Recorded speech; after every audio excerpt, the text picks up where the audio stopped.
இன்றைக்கி இடியம்ஸை பற்றி பார்ப்போம். மிகவும் எளிமையான ஒரு விஷயம் தான் இடியம்ஸ். இடியம்ஸ் எல்லா மொழிகளிலும் இருக்குது, ஆங்கிலத்தில் மட்டும் கிடையாது. எல்லா மொழிகளிலும் இடியம்ஸ் இருக்குது. தமிழில் பார்த்திங்கனாக்கா, இப்போ முளைச்சி 3 இலை விடல, அதுக்குள்ளே என்ன பேச்சு பேசலாம் பாரு. இது அந்த பையனை பற்றி சொல்லும்போது, அந்த பையனுக்கு இலையெல்லாம் ஒன்றும் கிடையாது, அவன் முளைக்கவும் கிடையாது.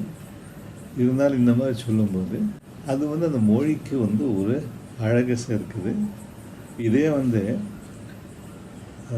இவன் இவ்வளவு சிறுவனாக இருக்கிறான், ஆனால் அவன் மிகவும் அதிகமாக பேசுகிறான் அப்படின்னு சொல்லலாம். அப்படி சொன்னோம்னாக்கா அதில் ஒரு பெரிய ஒரு அழகு இல்லை. அதில் அது ஒரு மேட்ரு ஆஃப் ஃபேக்டாக சொல்லுது. இந்த மாதிரியான மரபு சொற்கள் தான் இடியம்ஸ்ன்னு சொல்லுது. அவ்வளோதான். அதாவது நேரடியாக சொல்லாமல் வேறு ஒரு உதாரணத்தின் மூலமாக சொல்கிறதுக்கு பேர் தான் இடியம்ஸ். ஆங்கிலத்தில் இருக்கிற சில இடியம்ஸ் இருக்கும். அதனால் இடியம்ஸ் ஒரு பெரிய ஒரு கடுமையான விஷயம் கிடையாது, மிகவும் எளிமையான விஷயம். சாதாரண பேச்சுவார்த்தையில் வரக்கூடிய ஒரு விஷயம்.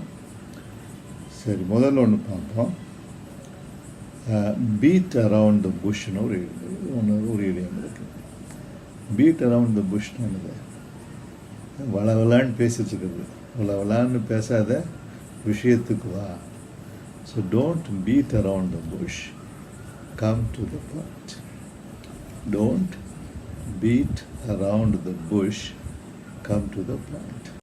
அப்புறம் once in a blue moon. Once in a blue மூன்னாக்கா, இந்த நிலவு நீல நிறமாகும் சமயத்தில். Once in a blue moon he goes to Delhi. இப்போ ஒரு நாள் டெல்லிக்கு போகிறாரு. அது once in a blue moon. ஆனால் அது நம்ம தமிழில் அது அத்தி பூத்தாற்போல்னு சொல்லுவோம் இல்லையா? தமிழில் அந்த மரபுச்சொல் ரொம்ப கரெக்டாக சொல்லியிருக்காங்க. இந்த அத்திங்கிறது எவ்வளோ வருஷங்களுக்கு ஒரு முறை பூக்குது அப்படின்னு இப்போ நான் சமீபத்தில் பார்த்தேன். இப்போ ஏதோ இடத்துல பூத்துருந்துன்னு கூட சொல்லியிருந்தாங்க.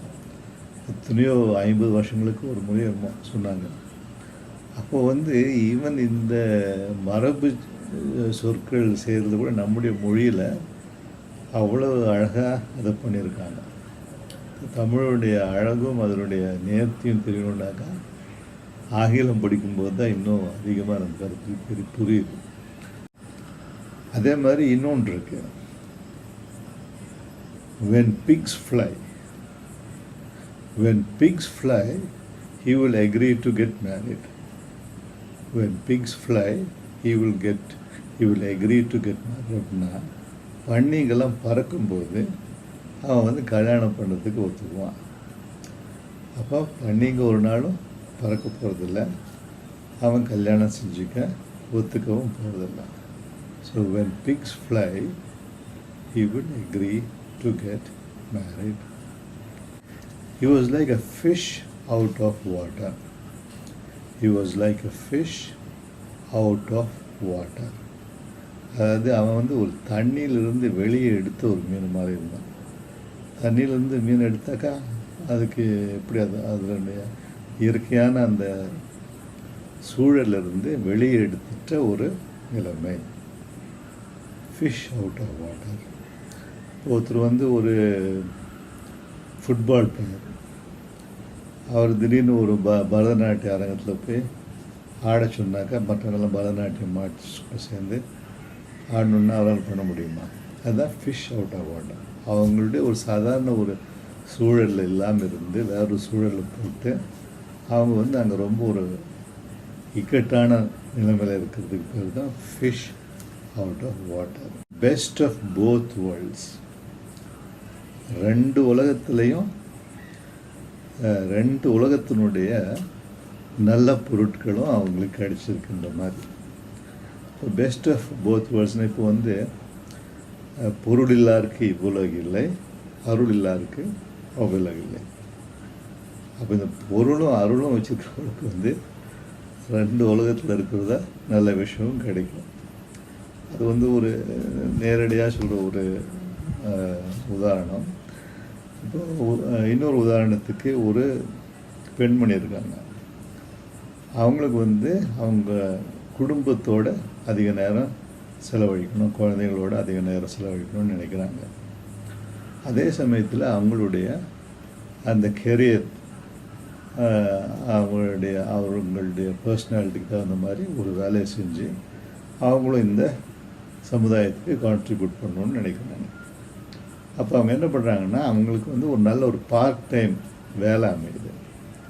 முழு நேரம் போக வேண்டியதில்லை, கொஞ்சம் நேரம் போய் செஞ்சுட்டு வந்தால் போதும்.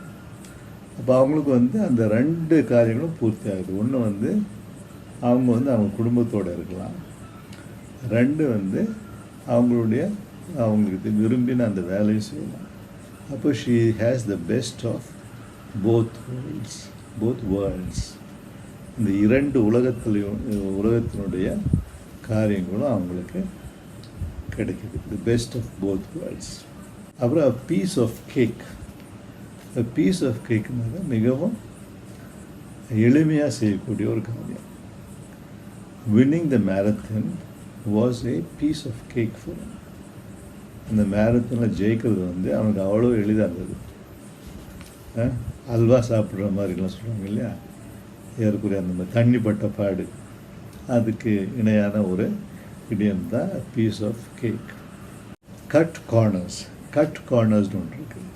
கட் கார்னர்ஸ்னாக்கா, இப்போ ஒரு காரியம் செய்யும்போது அதை வந்து நேர்த்தே செய்கிறது.